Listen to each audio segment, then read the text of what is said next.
We'll be back to you later. Here come John and Cindy McCain, joined, I think, by Sarah Palin and her husband as well. There they are on stage together. That is the scene tonight in Phoenix, Arizona, as John McCain prepares to do what he's so long, I think, has feared he would have to do this night, and that is to concede this election. Sarah and Todd Palin there with him. Here on this beautiful Arizona evening.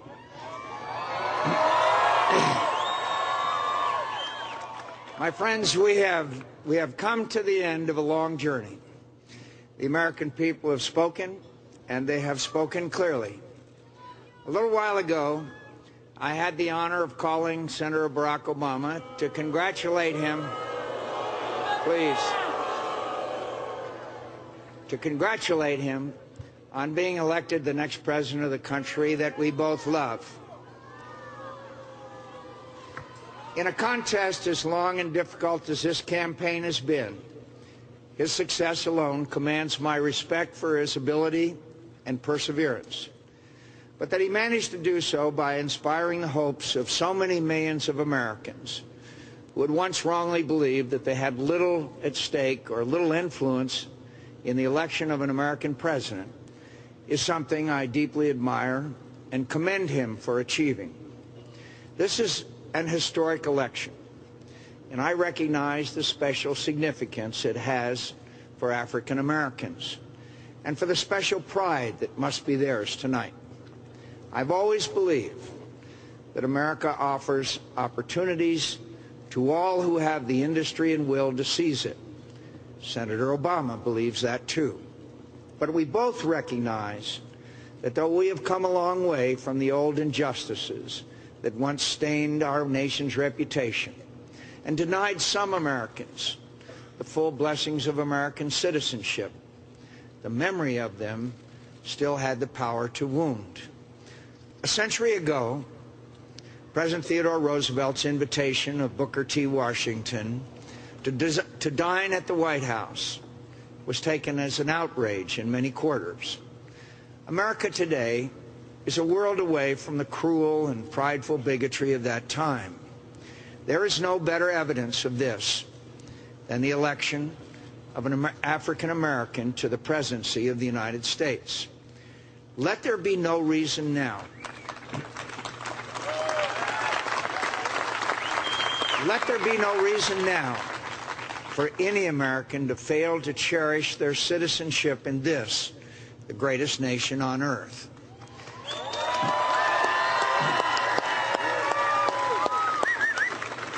Senator Obama has achieved a great thing for himself and for his country.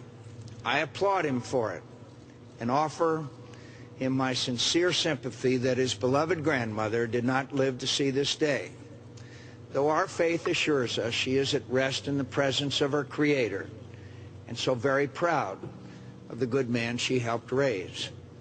Senator Obama and I have had and argued our differences, and he has prevailed. No doubt many of those differences remain. These are difficult times for our country, and I pledge to him tonight to do all in my power to help him lead us through the many challenges we face. I urge all Americans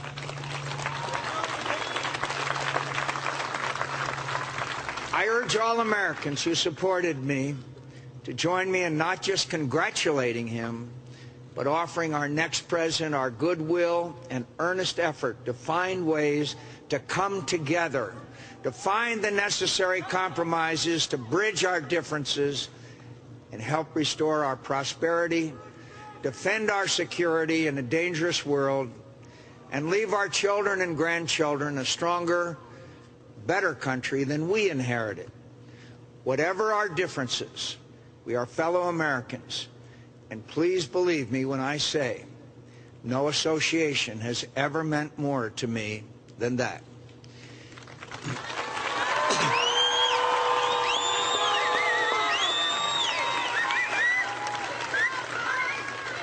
It is natural. It's natural tonight to feel some disappointment. But tomorrow, we must move beyond it and work together to get our country moving again. We fought as hard as we could. And though we fell short, the failure is mine, not yours. I am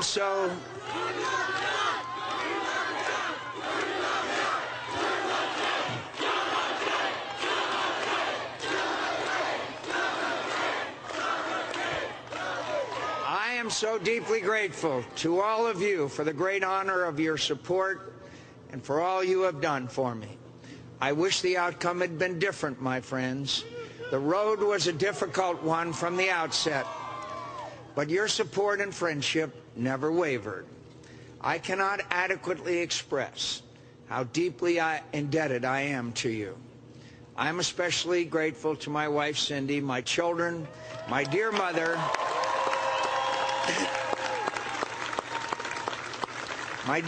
and all my family, and to the many old and dear friends who have stood by my side through the many ups and downs of this long campaign. I have always been a fortunate man, and never more so, for the love and encouragement you have given me. You know, campaigns are often harder on a candidate's family than on the candidate, and that's been true in this campaign. All I can offer in compensation is my love and gratitude and the promise of more peaceful years ahead. I am also, of course, very thankful to Governor Sarah Palin, one of the best campaigners I've ever seen.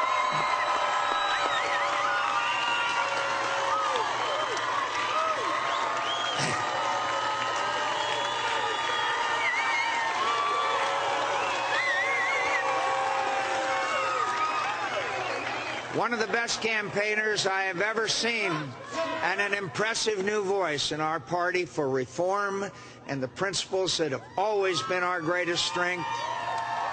Her husband Todd and their 5 beautiful children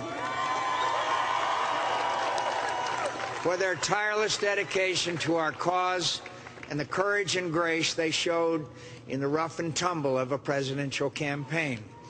We can all look forward with great interest to her future service to Alaska, the Republican Party, and our country.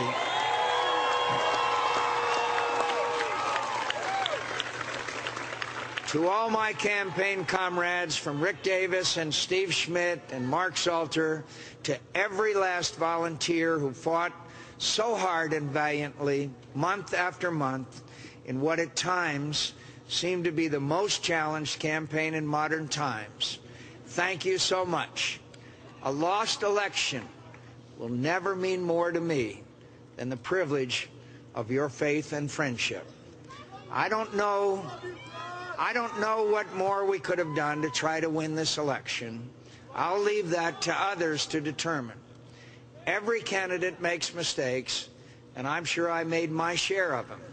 But I won't spend a moment of the future regretting what might have been. This campaign was and will remain the great honor of my life.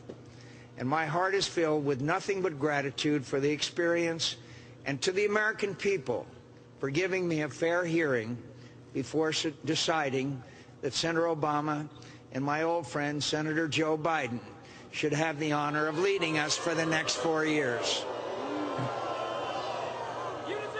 Please, please. I would not be an American worthy of the name should I regret a fate that has allowed me the extraordinary privilege of serving this country for a half a century. Today, I was a candidate for the highest office in the country I love so much. And tonight, I remain her servant. That is blessing enough for anyone, and I thank the people of Arizona for it.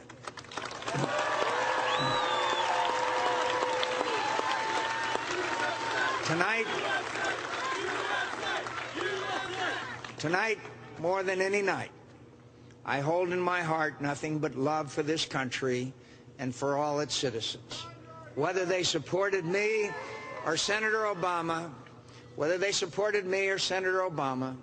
I wish Godspeed to the man who was my former opponent and will be my president. And I call on all Americans, as I have often in this campaign, to not despair of our present difficulties, but to believe always in the promise and greatness of America, because nothing is inevitable here. Americans never quit. We never surrender. We never hide from history. We make history. Thank you, and God bless you, and God bless America. Thank you all very much.